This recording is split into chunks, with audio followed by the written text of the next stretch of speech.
welcome to Meanwhile in the Falklands, a podcast from FITV where we talk about what's been going on at FITV Towers this week. You're joined with me, Katharyn. Me, Jonny. And Oliver. And it's just the three of us today, so obviously Paula, it's the first week without Paula. Yeah. How has that been, guys? It's been different, hasn't it? The office has felt quiet. It's felt very quiet, hasn't it? Yeah, I mean, especially with Hannah going yesterday as well. Yeah, so it's also just the three of us because Hannah has now left to go on holiday and she's left the three of us here to somehow manage. Fend for ourselves, yeah. But it's been all changed the past week. So Johnny's moved onto Paula's desk, started ripping things off the notice board. Yeah, I know. You've got to be ruthless in this business. Because, Paula came in on Monday, didn't she? Just to pick up Steve or something like that. And she'd seen that her desk had been cleared. There was just a little box of all the stuff that was on her desk. And it was given one day's notice, I think, and then it was just going to be chucked in the bin. So Made your mark on it. it's ruthless. She's got it once you're out the door, Paula. You've forgotten really, but I've still got a few of her things on the notice board. I've only actually pinned over one thing. So we're just interrupted there by the phone. Sorry about that, folks. But anyway, so it has been an interesting week, all changed. But it started, I think, with an interesting weekend last weekend. So I was off running around Stanley doing a scavenger hunt, which was highly entertaining. My team didn't win, unfortunately. Everyone will be disappointed to know. But Ollie, you were off somewhere very interesting, weren't you? Yes, I was on another island, Keppel Island, this one, and it's a very historic island, and not very many people know much about the history of it. So we managed to get kind permission from the owner to go there, and Saunders Island, the Paul Evans family, thank you for them for their kind hospitality. We went across to Keppel Island, which was former South American Mission Society and station as well, which was great. And it's quite weird. It's as if someone's like gone for a walk and never came back. Like the beds are still made, the Land Rovers that are decaying in the bush and all this. And then there's obviously a gargoyle at the top that has Sam's on it, which is South American Mission Society. It's just one of those where it's like the Falklands. You're used to these kind of wooden houses or these kind of flat pack houses.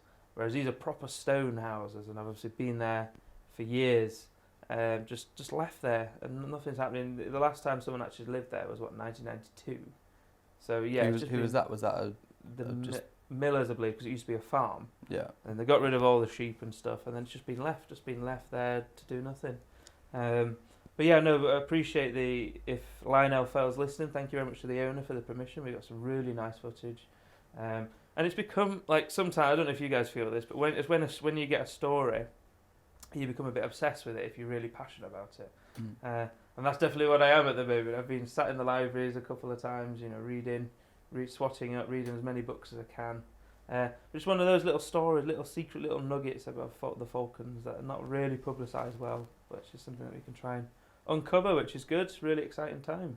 So what's happening to Keppel now with the buildings and stuff? Like you mentioned, they're just sort of like left there. Yeah, so there's a bit of so the buildings are just left there at the moment, and they're left in a bit of a state because obviously no one's looked after them for a while, which is fair enough. It's like in the end that's up to the owner. But there is talk of trying to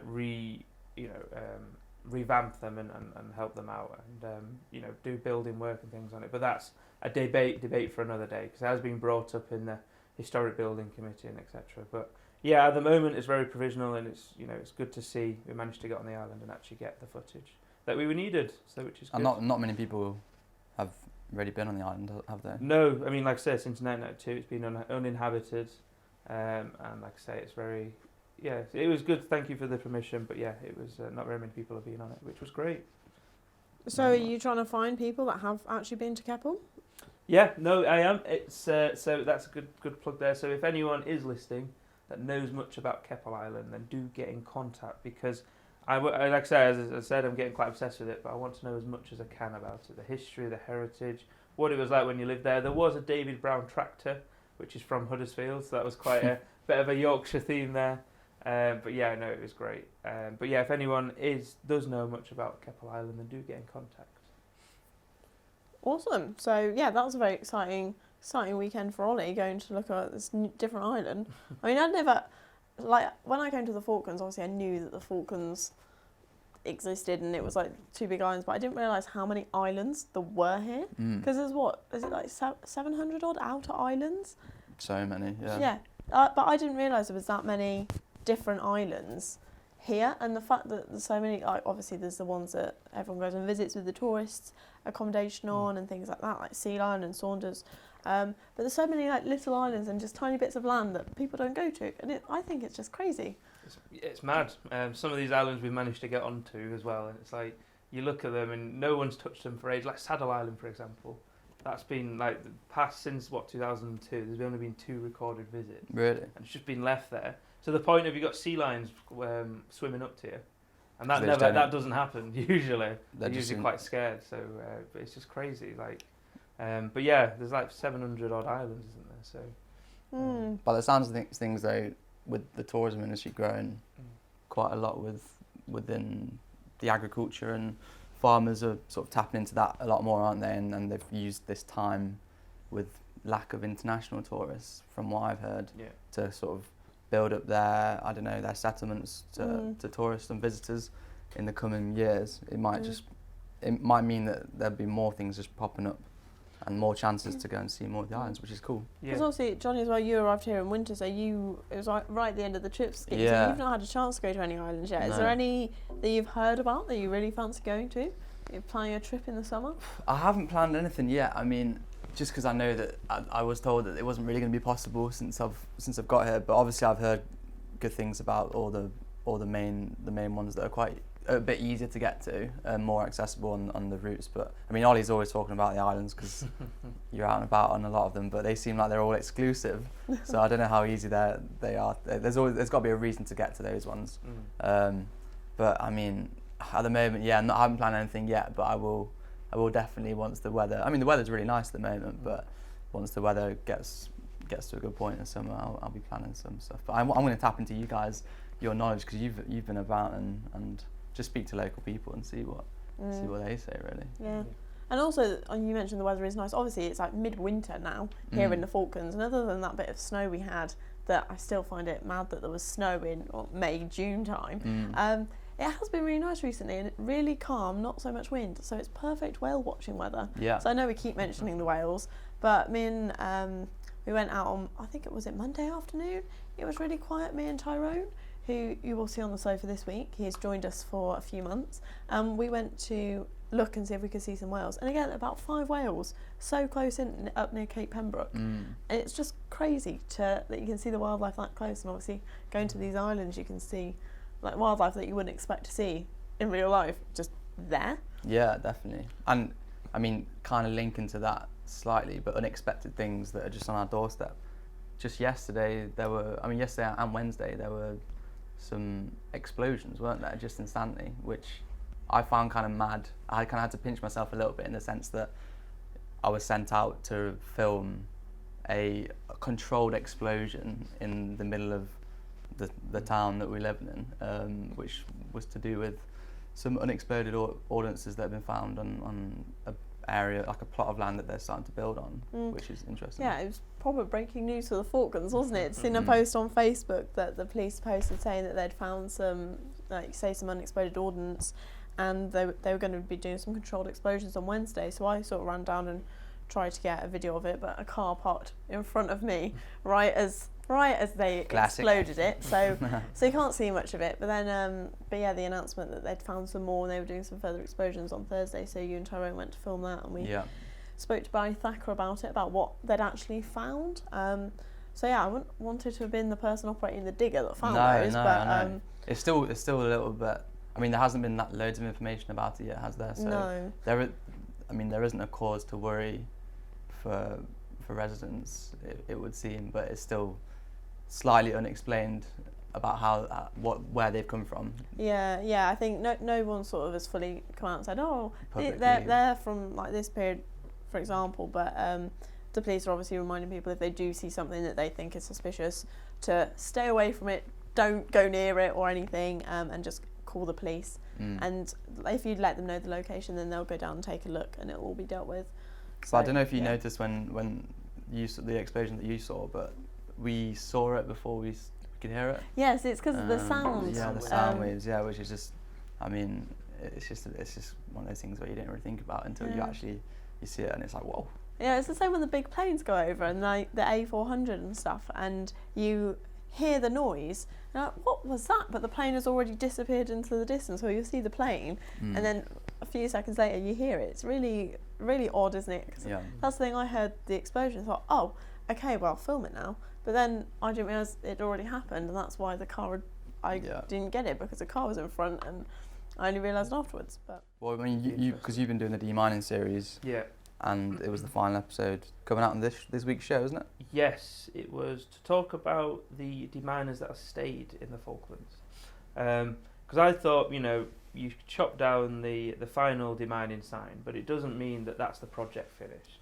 Because you've got people, Zimbabweans that have stayed here, Lebanese that have stayed here, that love the Falklands that much, that have actually settled their families down here. And I thought it'd be nice just have a little chat about why they stayed here, and what were the reasons were, and why they like the Falklands that much. And when I spoke to Shupi Chimbunzo, who's a very good footballer. He's actually in my team. My team for this year. And he was saying that he arrived. He was one of the first batch of deminers that arrived, and he's arrived in flip-flop shirts and a t-shirt. Really? And he was like, "Where is this?" Because he'd never heard about the Falklands before. Oh, wow. And now he's living here. He's working here. He's in the community playing football here. So it's a really good little success story. So how long has he been living here now? 10 years. I 10 believe. years. Don't quote me on that. If Shupi, I've got that wrong, do get in contact. But yeah, I think it's over 10 years, because he was part of the first demining effort in 2008.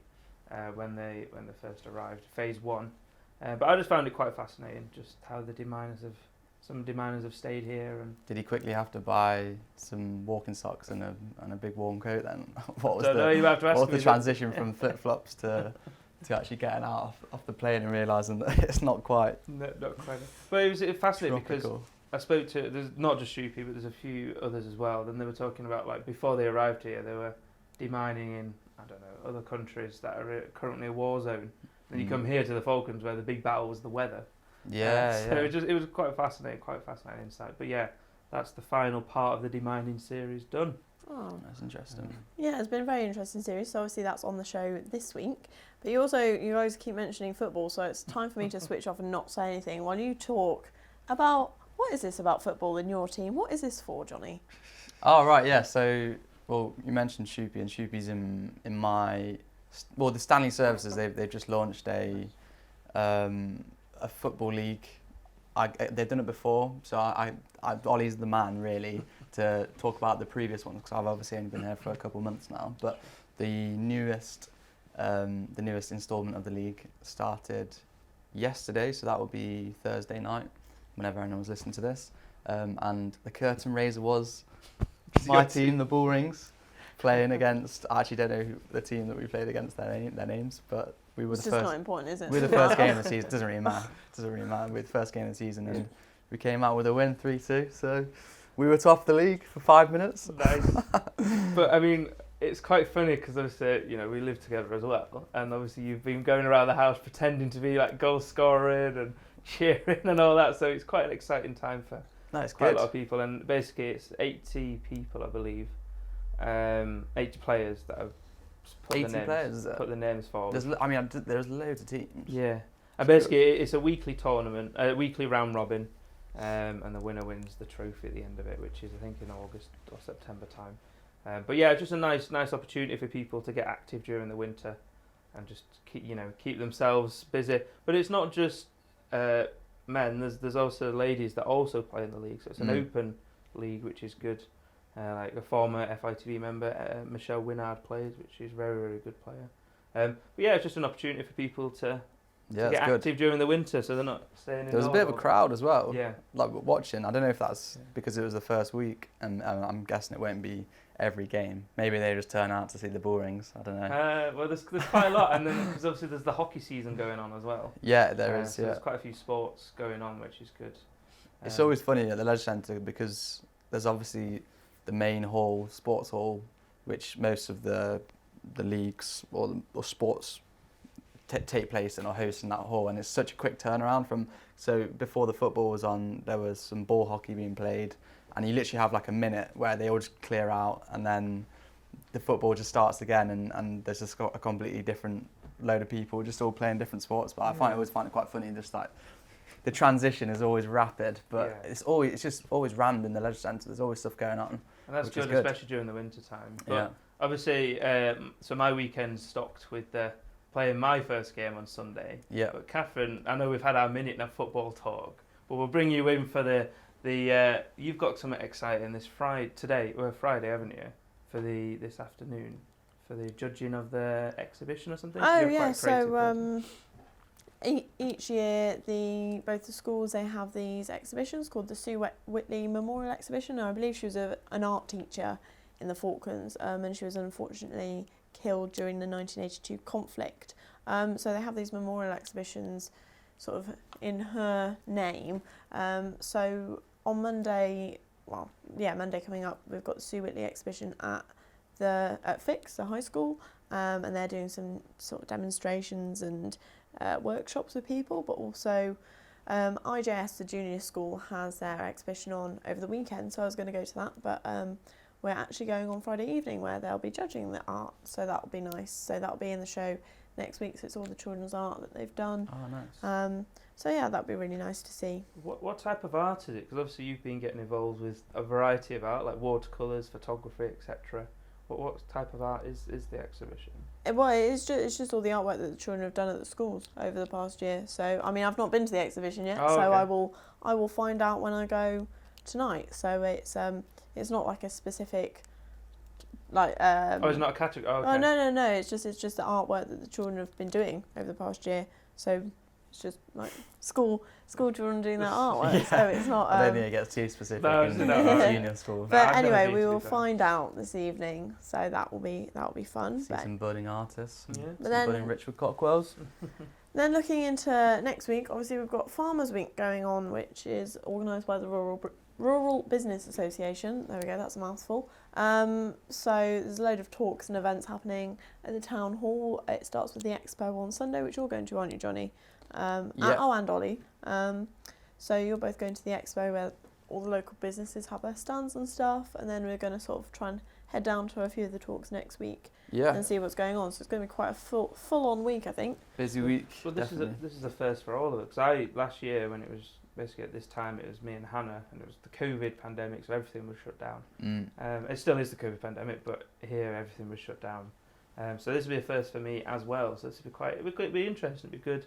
There's quite a lot of variety of talks as well, different topics. Yeah. From tourism to climate crisis to water to there's loads of little things that are going on. Salmon farming. Yeah, well, yeah, exactly, and the wool as well. So, yeah, it should be exciting.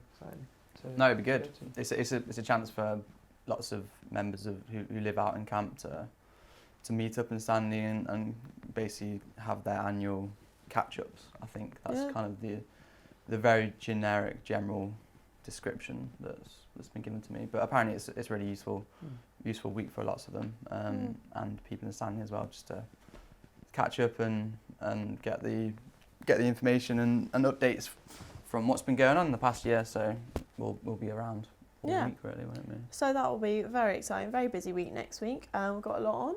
But yeah, so I think that pretty much rounds up this podcast. If you want to watch along with the show, you can go to fitv.co.fk and it's week 540 already. And obviously if you're in the Falklands, you can watch along on KTV.